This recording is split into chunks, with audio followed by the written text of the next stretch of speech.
stranu SDK, poslankyňu Národnej rady Slovenskej republiky a kandidátku na post prezidenta Slovenskej republiky pani Ivetu Radičovú, ktorá by sa vám chcela prihovoriť. Tisztelt jelenlévők, engedjék meg, hogy üdvözöljem körünkbe SZDK pártjának parlamenti képviselőjét és köztársasági elnök posztra jelölt Iveta Radičovát, aki szeretne önökhöz szólni.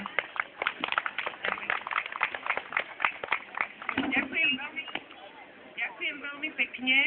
Ja vás nechcem zdržovať v príjemnom trávení dnešného dňa, ale rada by som vás veľmi srdečne a úprimne pozdravila. Zaželala vám nielen pekný dnešný deň, ale viac takýchto príjemných dní. A hlavne prišla som vás o niečo poprosiť.